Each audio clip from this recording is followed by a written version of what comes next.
Vamos então continuar. A gente está chegando no final, desse Evangelho de João, hein? Que maravilha, é muito bom a gente poder ter passado em revista o Evangelho inteiro, né? Para a gente ter a sequência da vida de Jesus uma vez. Já para João 19, né? É, exatamente. Então vamos continuar com João 19. Esse capítulo ele é um pouquinho mais extenso que os outros, porque ele fala sobre a respeito de coisas principais, né? E a condenação, a crucificação, a morte de Jesus, é o sepultamento de Jesus, certo? Depois a gente vai ter o 20 e o 21. O 20 é a ressurreição, e o 21 é a reaparição de Jesus no meio do povo e das pessoas, dos discípulos já apóstolos, né? Então, eu queria recomeçar, ou recapitular a partir, na verdade, do capítulo 18, quando Jesus é condenado à morte. São só três. Qual é o versículo aqui? No 38. 18, 38. Só a partir do 38 do capítulo anterior. É o final para a gente poder... Porque, na verdade, essas divisões de capítulos, elas não são sempre felizes, hein? Aqui eu acho bom recomeçar a partir da condenação de Jesus à morte, porque faz parte, quando a gente começa o 19, onde ele fala, então Pilatos mandou açoitar, está no meio da condenação, né? Então, vamos retomar do capítulo 18, acho que o 39, não? Não, 38. Pilatos perguntou o que é a verdade, né? E depois disso, Pilatos saiu outra vez para onde estava o povo e declarou: ele não é culpado de crime algum. Eu queria retomar a partir daqui. Por quê? Porque a gente vê a partir daqui o Pilatos, ele na verdade tenta por quatro vezes motivar o povo, os judeus, dizendo que ele não está encontrando, de inocentar. Ele está pedindo, na verdade, clemência, né, para o povo. Falando, vocês querem matar esse homem que não tem crime nenhum, não fez nada, entendeu? Então, essa aqui é a primeira vez que ele já fala para o povo, ele não é culpado de crime, ele não é culpado de crime algum. É muito forte. Mas vocês têm costume também de pedir que eu solte um prisioneiro a cada ano na Páscoa. Vocês querem que eu solte o rei dos judeus, então? Vocês falam que ele está se chamando rei dos judeus? É a segunda vez agora. Eu posso soltá-lo? Vocês querem que eu solte ele? Ele dá essa oportunidade, né? De novo, de dar esse induto para ele. Eu posso soltá-lo. Segunda vez que ele fala, não, mas peraí, está tudo bem, vamos soltá-lo. Eles, porém, gritaram, não, esse homem não, queremos Barrabás. Esse Barrabás era um criminoso. Então Pilatos mandou açoitar Jesus. Porque fazendo isso, ele estava pensando, tudo bem, eu vou açoitá-lo. Aí talvez eles pensam, bom, agora já recebeu uma correção, sei lá o quê, então eles vão ser clementes com ele, né? Eles vão ter misericórdia. Então Pilatos mandou açoitar Jesus. Os soldados fizeram até uma coroa de espinha e a colocaram em sua cabeça. Depois puseram nele um manto vermelho. Zombavam dele, dizendo, salve-se, rei dos judeus. Salve, rei, não, eles falavam salve. Davam uma salve para ele, rei dos judeus. E batiam em seu rosto. Estava bofetado neles. Zombaram. Então zombaram, debocharam dele, colocando um manto de reis, mantos, eu imagino, vermelho, com coisas de rei, né? Que vem de rei, dourado, não sei. Só que eles puseram uma coroa em vez de uma coroa de ouro, para zombar, uma coroa de espinho, né? Então depois falam, seu rei, salve, seu rei. Entendeu? Era zombaria terrível, hein? Pilatos, então, saiu outra vez e disse ao povo, agora, vou trazê-lo aqui para você, mas que fica bem claro, ele fala bem para o povo, que fica bem claro, eu o considero inocente. A terceira vez, hein? O Pilatos está pedindo realmente, ele fala, eu não tenho nada a ver com isso. E fica bem claro que vocês que querem condená-lo. Eu o considero inocente. Não é simplesmente eu penso, eu considero inocente. Se fosse um juiz, Ele considerava inocente, acabou. Entendeu? Então, Jesus saiu com a coroa de espinha e o manto vermelho. Vejam, aqui está o homem, diz Pilatos. Aí, eu posso imaginar, Jesus, ele traz Jesus agora com esse manto, com a coroa de espinho. Mas veja aqui este homem, né? Veja, aqui está o homem. Vocês vão condenar ele mesmo? O que ele tem de autoridade?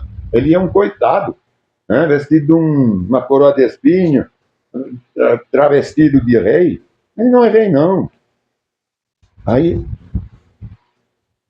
vejam aqui este homem, diz Pilatos. Quando os principais, veja quem, os principais sacerdotes, os guardas do templo viram, começaram a gritar. Não é o povo. Não é o povo que condenou, na verdade, né? São os principais sacerdotes e os soldados. Não? Começaram a gritar. Crucifica-o! Crucifica-o! Você já imaginou? Pedir a morte de alguém que não fez nada. Não, crucifica. O coitado está com um coroa de espinho, mano. Crucifica! Solta Barrabás, um criminal. Essa aí, crucifica. Realmente terrível. Essa aqui são a religiosidade, hein? Que crucificou ele. É a religião, não é o povo. São os religiosos. Levem-no vocês e crucifiquem-nos, diz Pilatos. Mais uma vez, a quarta vez. Eu considero inocente. Não pode levar. Eu não vou. Então, isso aqui é vocês. Vocês se viram. Os líderes judeus responderam. Pela nossa lei, ele deve morrer, pois chamam a si mesmo de filho de Deus. Bom, é claro que aqui, quando ele fala pela lei, ele deve morrer, eles falam, os sacerdotes, é porque, na verdade, não tem isso. Quem se chama filho de Deus vai ser matado. Eu não encontrei. Mas é óbvio que quem faz, por exemplo, no deserto, a gente vê no Êxodo, quando eles fizeram outros deuses, quando eles adoraram outros deuses, então eles todos foram mortos, hein? Então, é isso que ele está falando. Ele está se achando um Deus, está se achando Deus. Então é pior ainda que a gente adorar uns ídolos, hein? Então ele deve morrer. Quando Pilatos ouviu isso, ficou ainda mais... Não. Eu considero inocente. Os líderes judeus respondem, pela nossa lei, ele deve morrer, pois chamam a si mesmo de filho de Deus. Quando Pilatos ouviu isso, ficou ainda mais amedrontado, porque ele pensou, ele creu nele. Ele é filho de Deus, talvez, hein? Levou Jesus de volta para dentro do palácio. Aí ele teve dúvida, hein, de repente.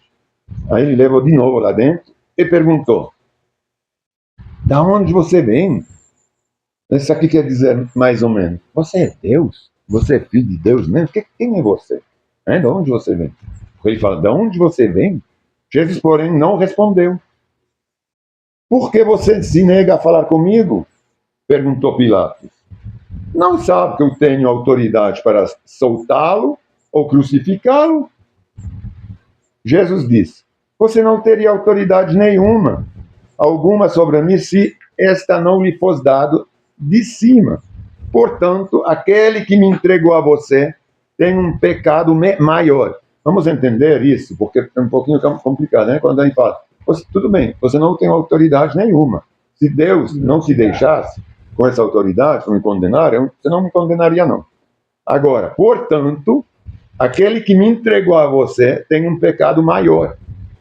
A gente encontra nessa frase duas coisas. Quando ele fala, portanto, tem um pecado maior, quer dizer que tem pecado menores e maiores. É o próprio Jesus que está falando.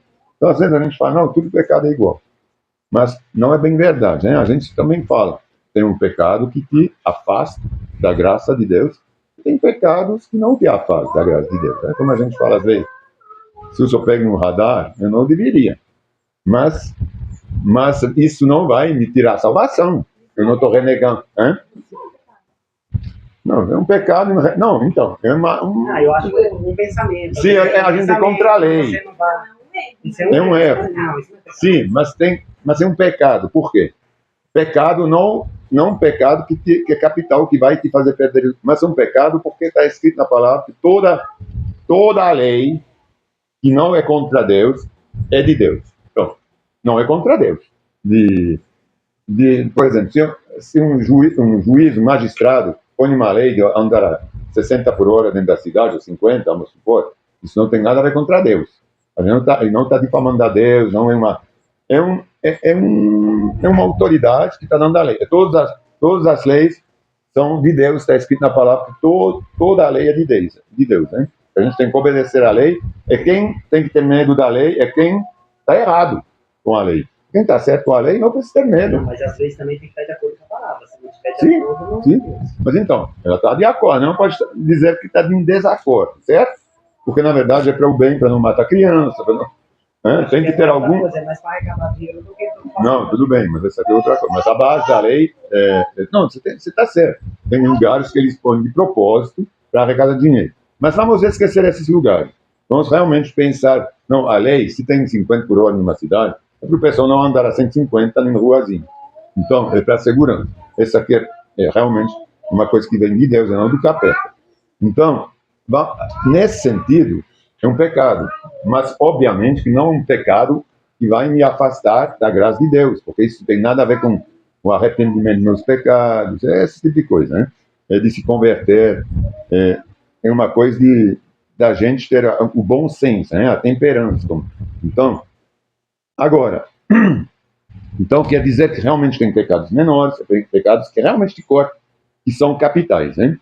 Essa é a primeira coisa. E depois ele fala, então, que aqui, os judeus, ele fala, quem me entregou a você tem um pecado maior. São judeus. Né? E depois a gente vê que os judeus, eles realmente fizeram uma coisa terrível, de crucificar o Filho de Deus. Né? Porque a coisa pior que a gente pode imaginar é a crucificação. A crucifixão, porque eu pesquisei um pouquinho sobre a crucifixão. Eu acho que não tem morte pior. Eles ficavam dias pendurados na cruz. Mas dias até morrer.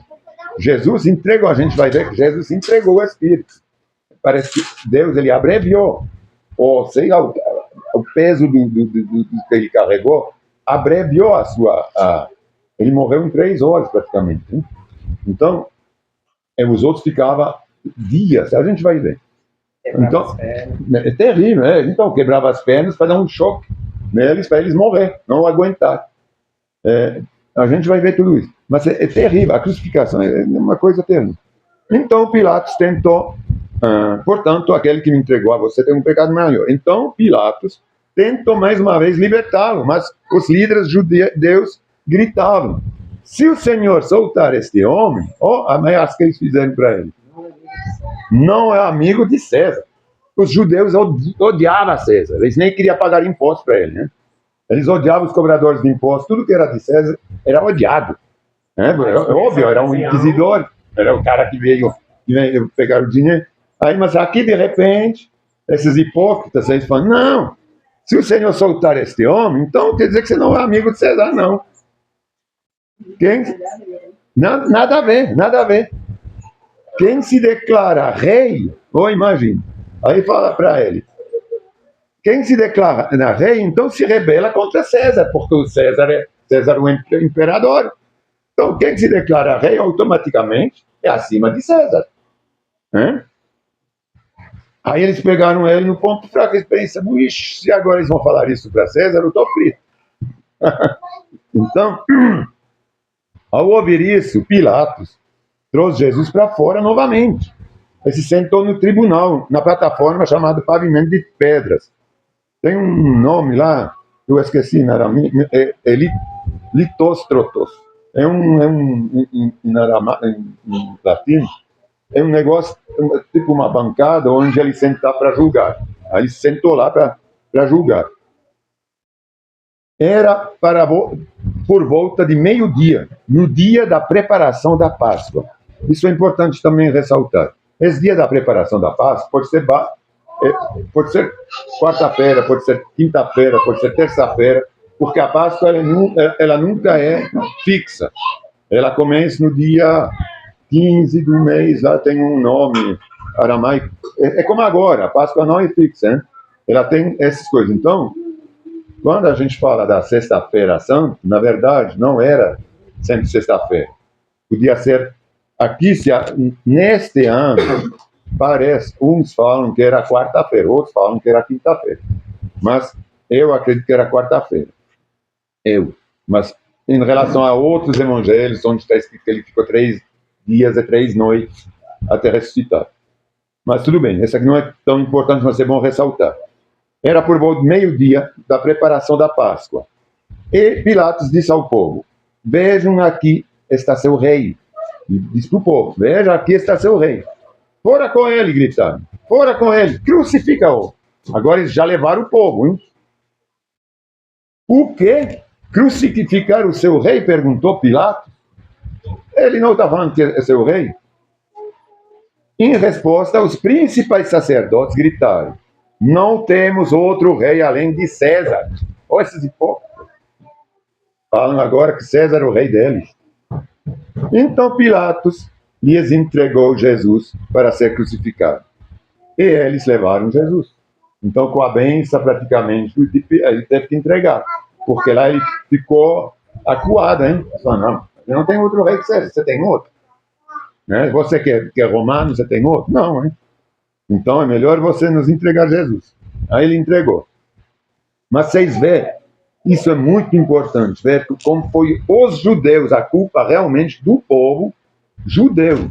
Porque até o inquisitor, até quem estava lá, maltratando eles, entre aspas, se aproveitando, queria soltá-los, entendeu? Então é por isso que a gente precisa dessa conversão para todo mundo. Não há um povo mais, a partir de Jesus, não há mais um povo eleito assim, como sendo o povo judeu. O povo eleito somos nós, todos. É a terra inteira que aceita Jesus Cristo como um Salvador, como um Rei, como um Filho de Deus. Isso é o povo, a nação eleita. Nós somos sacerdotes reais.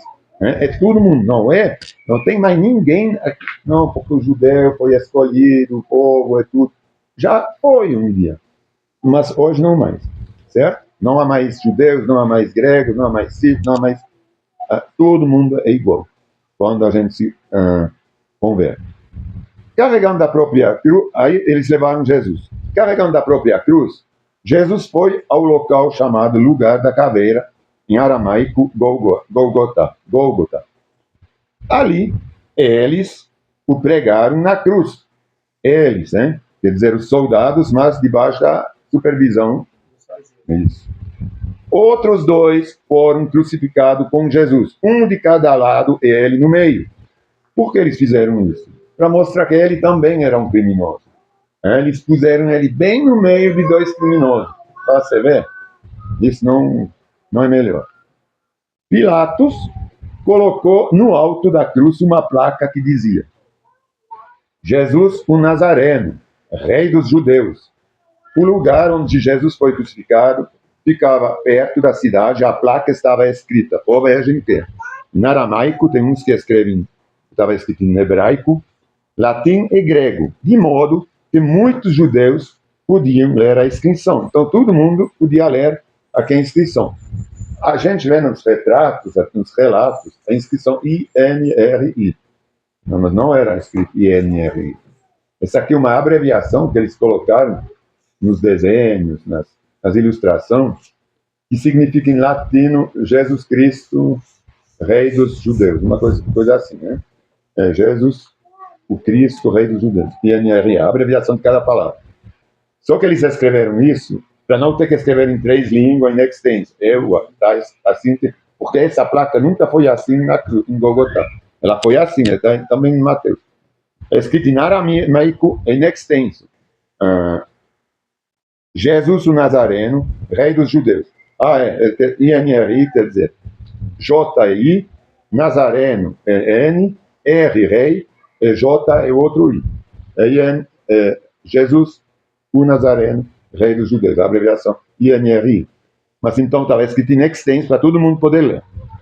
Os principais, isso aqui mais uma coisa em relação a essa inscrição, isso é praticamente uma profecia, porque ele é o Rei dos Judeus, o Nazareno, o Rei dos Judeus. Ele era Rei dos Judeus, mas os judeus o rejeitaram, certo? Então, Aí a gente vê, os principais sacerdotes disseram a Pilatos, muda a inscrição de rei dos judeus para ele diz, eu sou o rei dos judeus. Agora, vê o que Pilatos responde. Por isso que eu falo que é profético, é de Deus. O que eu escrevi, pronto, acabou. Ele é o rei dos judeus, eu escrevi que ele é o rei dos judeus. Ele pode dizer o que ele é, mas eu acredito que ele é rei dos judeus. É pronto. Eu acredito no que ele falou. Então ele falou, não vou mudar. Eu não vou escrever que ele está falando isso. Não, mas ele é. Que ele é. Entendeu? Depois que os soldados crucificaram Jesus, repartiram suas roupas em 4 partes. Uma para cada um deles.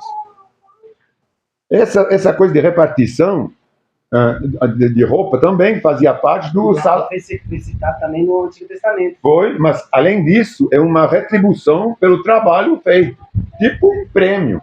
Aqueles que tinham crucificado, porque está aqui, são esses que crucificaram, que se dividiram as roupas. Entendeu? Então era realmente eles tinham direito, era um direito que eles tinham de a possessar dessas coisas, né, dos crucificados. Também é um trabalho bem sujo, hein? Crucificar pessoas. Então eles recebiam tipo um prêmio, fazia parte do prêmio, além do pagamento que eles recebiam para isso. Também pegaram sua túnica, mas ela era sem costura, tecida de uma peça única, do alto até abaixo. Por isso disseram, em vez de rasgá-la, vamos tirar sorte para ver quem fica com ela. Isso cumpriu as escrituras que dizem, repartiram minhas roupas entre si e lançaram sorte por minhas vestes. E foi o que fizeram. Vamos ler lá onde está escrito isso? Está em Salmos 22, 18. Na página 630 dessa Bíblia. Salmos diz, porque é interessante, esse capítulo 19, ele se refere muito ao resto da Bíblia. É a crucifixão, então, isso tudo comprova mesmo que Jesus é Jesus, hein? O Filho de Deus. Quando a gente vê. Salmo 22, 18. 630, na página. 22, 18. Capítulo 22, 18. Eu já vou ler uma outra, não tenho que voltar aqui. Também a gente vai ler o versículo 15. Aí a gente não vai precisar voltar depois. No versículo 18. Repartam minhas roupas entre si e lancem sorte sobre minhas vestes. Minha veste. Como pode, hein? Em Salmos, tantos centenas de anos antes, é tão preciso. Que eles lançaram sorte sobre a túnica, a veste dele. Né? No tempo do rei Davi. Aí, vamos ler no versículo 15, que a gente vai ver depois que eles umedeceram a boca dele para poder falar. No versículo 15 está escrito aqui em Salmos. Minha força secou, como um caco de barro. Minha língua está grudada ao seio da boca. Aí a gente vai ver, se lembrando disso, a gente vai ver o que está escrito aqui. Então, voltando no Evangelho de João, agora no versículo 25 do capítulo 19, perto da cruz estavam a mãe de Jesus. Não tem nome, hein? De novo, a mãe de Jesus. A irmã dela, Maria, esposa de Clopas, e Maria Madalena. Quando Jesus viu sua mãe ali, ao lado do discípulo a quem ele amava, disse, o discípulo a quem ele amava é João, o próprio aqui, que escreveu o Evangelho. Mas, que eu falei, ele mesmo está falando dele. Né? Isso. Aí, porque João ele fala muito na terceira pessoa, então não fala, eu. Ele fala, o discípulo que ele amava. Ao lado do discípulo que ele amava. Então, se supõe que somente o João estava na crucificação. Ele foi o único testemunho ocular de ouvir o que se falou lá. Só foi o João. Não tinha outro discípulo lá, não. No dia da crucificação. A gente fala crucificação ou crucifixão? Crucificação, hein? A crucifixão acho que é em francês, né? Crucificação, não sei. Mulher, não é nem Maria, mulher, este é seu filho. Ele fala mulher, né, para a mãe dele. Este é seu filho, João. E ao discípulo, ao João, ele diz, esta é sua mãe. Daquele momento em diante, o discípulo a recebeu em sua casa. Isso tem em vários fatos históricos, é comprovado que realmente ele pegou a Maria na casa dele, cuidou dela. No dia que estava lá em casa, lá, né? Uhum. Aí ela falou que Jesus... Quem? A Dani. Ela falou que Jesus falou que era pra gente ter ela como mãe. Jesus? Não. Com base nesse versículo, ela falou que ele falou que era pra gente ter ela como mãe.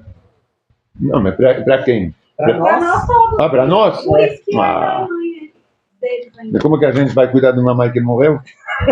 Não quer saber.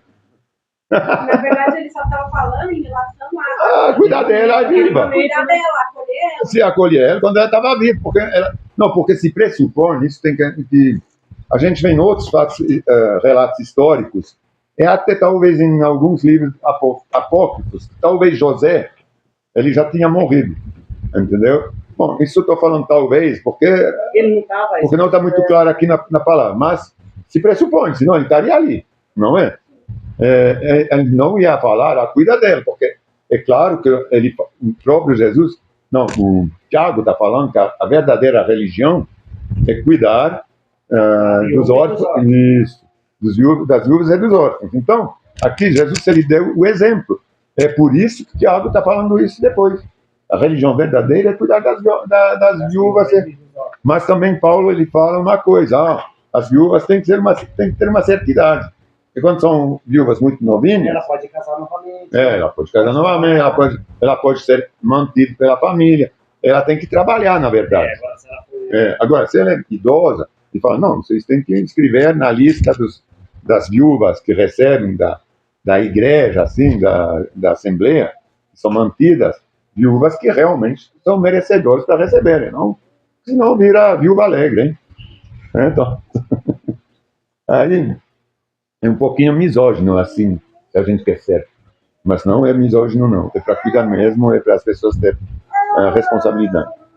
Então, quando Jesus viu a sua mãe ali, ao lado do discípulo a quem ele amava, disse-lhe: mulher, esse é seu filho.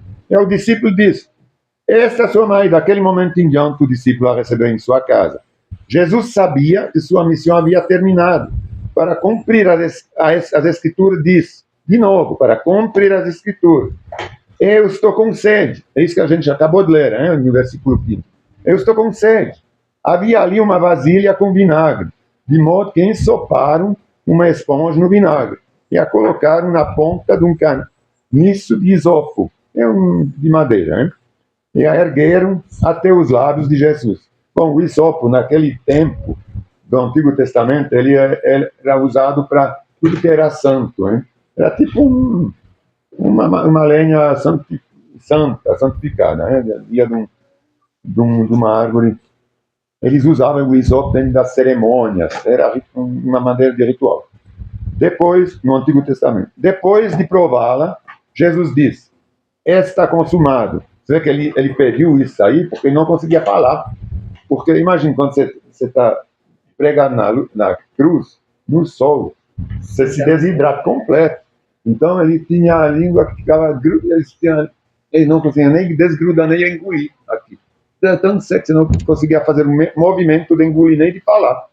Então ele pediu, tinha lá vinagre, ele umedeceu, ele conseguiu falar: está consumado. Só para poder falar isso. Então, o que ele fez? Inclinou a cabeça e entregou o Espírito. Então, o Espírito Santo, que decidiu do horário da morte de Jesus. Porque ele entregou o Espírito naquele momento. Então, foi muito rápido.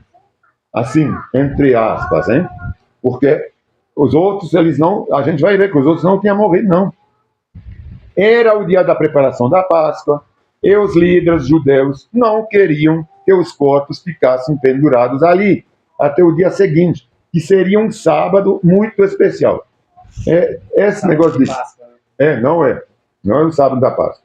A minha irmã, ela até falou muito justamente essa semana, a gente estava conversando disso, lá dependendo do dia da semana, se a Páscoa não cai num sábado, então eles consideram a Páscoa como sendo um Shabbat, um sábado. um dia santo. Então teria o sábado da Páscoa, o sábado, depois mais o sábado da Páscoa. Seria 2 sábados. Mas, então, essa semana aqui, é por isso que eu estou crendo que era uma quarta-feira. Porque essa semana aqui, então eles falaram que o dia seguinte seria um Shabat. E seria o sábado da Páscoa, mas não o sábado real. Porque não daria 3 dias.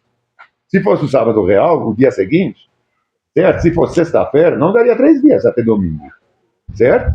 Então, se a gente pensa que quarta-feira, aí ele começou, a gente vê que era quarta-feira por volta do meio-dia. Hein? Ele não falou que era quarta-feira, mas era por volta do meio-dia que ele estava lá no palácio do Pôncio Pilatos. Um outro fala que era de madrugada, mas aqui tem 2 horários diferentes, assim, no mesmo dia. Mas era, de qualquer forma, ao meu ver, uma quarta-feira. Porque aí o dia seguinte seria o Shabat, considerado da Páscoa, e tiraram eles, então, para não ficar no dia da Páscoa, lá pendurado na madeira. Então, o que eles fizeram? Era o dia da preparação. E os líderes judeus não queriam, de novo no 31, não queria que os corpos ficassem pendurados ali o dia seguinte, que seria um sábado muito especial, não sábado. Por isso pediram a Pilatos que mandasse quebrar as pernas dos crucificados. Olha como é essa maldade, hein? E removê-los, porque senão eles iam passar 2, 3 dias talvez pendurados lá até morrer. Assim os soldados vieram e quebraram as pernas dos 2 homens crucificados com Jesus. Mas, porque, imagine, não sei como que eles faziam para quebrar, mas devia bater, não sei. Mas os caras já com o coração no sol, você vai batendo para quebrar as pernas, ninguém não aguenta, você morre mesmo. Aí eles morriam quando quebravam. Depois ainda você não consegue mais sustentar no prego de baixo. Então, porque a tua perna quebra, aí você está pendurado mesmo. Você não tem mais nem sustentação embaixo. Então é uma coisa mais maldosa que existe, eu acho que é a crucificação. Mas quando chegaram a Jesus, viram que ele já estava morto. Ele não tinha entregue o Espírito, lembra? Ele tinha inclinado a cabeça e entregue o Espírito. Então era o único que estava morto. Portanto, não quebraram as suas pernas, não precisaram. Certo? Isso está no Antigo. Exatamente. Para você ver aqui, como prova também para os judeus que ele era o enviado de Deus, eles não quebraram nenhum osso, né? Não quebraram o osso. Fala também em Êxodo lá quando foi para passar o sangue no Sim. Não, depois a Páscoa, o que eles comem, o cordeiro, eles não poderia quebrar nenhum osso. Não. E ele ali já estava. Exatamente. Nem no cordeiro podia quebrar o osso. Então ele é o cordeiro, né? Naquela Páscoa. E não quebraram nenhum osso. E o judeu não pensou nisso. Podia pensar, mas claro que eu acho que os fariseus mesmo, os líderes, eles conhecem muito, muito bem a palavra, né? Claro que eles pensaram nisso. É por isso que eles são julgados assim, duramente, né? O povo realmente vai ter um julgamento diferenciado. Inveja, não sei de que é inveja. Não, então, claro, em relação aos fariseus, eles não queriam ser salvos, eles queriam ter a glória, né? Mas quando chegaram a Jesus, viram que ele estava morto, portanto não quebraram suas pernas. Um dos soldados, porém, isso também, furou seu lado com uma lança e no mesmo instante correu sangue com água. E também, se ele não furasse, esse aqui também está no Antigo Testamento, hein? A gente pode até ler, se quiser, está em Salmos. Peraí, isso aqui está em Êxodo 12:46, está em Números, está em Salmos, está em vários lugares. Eu não preciso nem ler, mas está em todos esses lugares. Aí está escrito assim, furou o seu lado com uma lança, no mesmo instante correu sangue com água. Agora, a gente não está lembrando do sangue que purificou na cruz. Se não furasse também, não teria esse derramamento de sangue, hein? Porque só pelos pregos deve ter sangrado, mas não assim, porque eles demoravam 3 dias para morrer, então eles não se sangravam. Sangue e água, batismo, né? Exatamente. É a purificação através do sangue de Jesus, seu batismo, né, também. água. Essa informação provém de uma testemunha ocular, que era o discípulo, o João, que escreveu isso. Porque ele fala, essa informação provém de uma, ele fala na terceira pessoa sempre, essa informação provém de uma testemunha ocular. Então, ela diz a verdade, para que vocês também creiam. Como é maravilhoso, não? Porque isso estava já predito na palavra. Essas coisas aconteceram para que se cumprissem as escrituras. As escrituras que dizem, nenhum dos seus ossos será quebrado. E olharão para aquele a quem transpassaram. Transpassaram, transpassar. E quando eu também li uns artigos em relação a isso, quando eles transpassaram com a lança, eles furaram o coração, eles acreditam que chegaram no coração. Por isso que saiu tão sangue. Porque entrou aqui, já foi logo no coração, e saiu bastante sangue. Olharão para aqueles que o transpassaram. Isso está escrito justamente em Êxodo, em Números 9, 12, Êxodo 12, 46, em Zacarias também, 12, 10. Entendeu? Tá? Isso só para comprovar como toda a escritura, como Jesus realmente era Deus, é Deus, hoje ressuscitado. Depois disso, o sepultamento.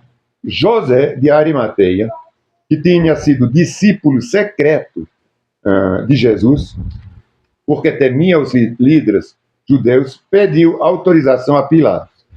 Ele fazia parte do Sinédrio, desses que julgava lá na sinagoga. Tinha os melhorais que fazia parte do Sinédrio, que era o tribunal naquela época. Ele era um discípulo secreto de Jesus, ele não falava porque temia os outros companheiros. Pediu autorização a Pilatos para tirar da cruz o corpo de Jesus. Quando Pilatos lhe deu a permissão, José veio de Arimateu, não é José o pai de Jesus, o meio pai, na verdade. Veio e levou o corpo. Estava com ele Nicôdemos, o homem que tinha ido conversar com Jesus à noite.